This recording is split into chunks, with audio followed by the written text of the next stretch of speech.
کیا آپ جانتے ہیں کہ ماں کی دعا اولاد کے لیے کتنی اہم ہے، کتنی عظیم ہے؟ ماں کی دعا اولاد کے لیے سب کچھ ہے۔ وہ ماں کی ہی دعا ہے جو انسان کو بلندی اور آسمان کی اونچائی تک پہنچاتی ہے، انسان کو زندگی میں کامیابی کے راستے تک پہنچاتی ہے، اور ماں کی دعا ہی اولاد کو بلندی سے نیچے بھی گرا سکتی ہے، اولاد کو ناکام بھی بنا سکتی ہے۔ آج انسان ہر کسی سے جا کر کہتا ہے میرے لیے دعا کریں کہ میرا کام بن جائے، میرے لیے دعا کرے میں زندگی میں آگے بڑھوں، میں کامیاب انسان بن جاؤں۔ مجھے حیرت ہے اس انسان پر جو ہر کسی کے پاس جا کر دعا کی درخواست کرتا پھرتا ہے، جبکہ دعا کا خزانہ اس کے اپنے گھر میں ہے، جبکہ دعا کی فیکٹری اس کے اپنے گھر میں ہے۔ جو ماں کی دعا میں تاثیر ہے وہ کسی اور کی دعا میں نہیں ہے۔ ماں کی دعا اولاد کے حق میں بہت جلد قبول ہوتی ہے۔ ماں کی دعا ایک ایسی طاقتور ڈھال ہے جو اولاد کو دشمنوں کی چالوں اور بری نظروں سے بچاتی ہے۔ ماں کی دعا کامیابی کی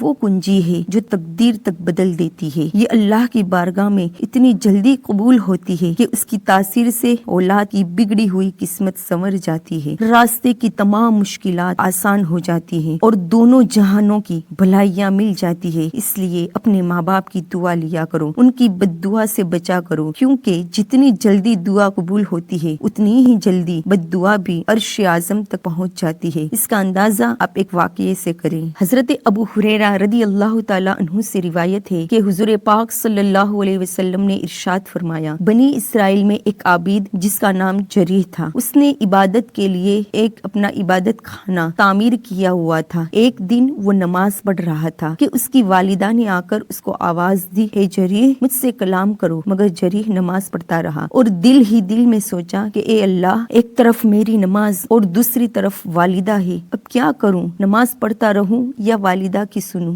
والدہ نے جب دیکھا کہ جریح نماز میں لگا ہے، میری طرف تو توجہ ہی نہیں ہے، تو وہ چلی گئی۔ جب دوسرا دن ہوا تو پھر آئی، اتفاق سے اب بھی وہی معاملہ تھا، وہ لوٹ گئی۔ تیسرے دن بھی آئی تو اب بھی جریح کو نماز پڑھتے ہوئے پایا۔ اس نے آواز دے کر بلایا مگر جریح متوجہ نہ ہوا اور ناراض ہو کر چلی گئی اور غصے میں آ کر بد دعا دی کہ اے جریح، تمہیں اس وقت تک موت نہ آئے جب تک تم کسی بدکار عورت کا منہ نہ دیکھ لو۔ اس کی دعا قبول ہو گئی۔ اس کی تعمیل یوں ہوئی کہ ایک دن جریح عبادت میں مصروف تھا، ان کی قوم میں سے ایک بری عورت اس کے پاس آئی اور اپنے ساتھ بدکاری کروانے کا جریح سے کہا، مگر اس نے انکار کر دیا، وہ چلی گئی اور ایک چرواہے سے جا کر اپنی خواہش پوری کروا لی جس سے وہ حاملہ ہو گئی۔ تو پھر جب اس نے بچہ جنا تو قوم نے پوچھا یہ کس کا ہے؟ اس نے جریح کا نام لگا دیا۔ لوگوں نے غصے میں آ کر اس عابد کو بہت مارا اور اس کا عبادت خانہ بھی گرا دیا۔ جریح نے پوچھا، بھائیو کیا بات ہے، تم مجھے کیوں مار رہے ہو؟ انہوں نے کہا، تم نے اس عورت کے ساتھ بد فعلی کی ہے، اس کے ساتھ برا کیا ہے اور اس نے بچہ جنا ہے۔ جریح نے کہا، اس بچے کو میرے پاس لاؤ۔ لوگ لے آئے۔ جریح نے اللہ سے دعا کی، پھر اس نے بچے کے پیٹ کو ہاتھ سے ٹھوکا اور پوچھا، یا غلام، اے بچے، من ابو کا، تیرا باپ کون ہے؟ اللہ نے اس بچے کو قوت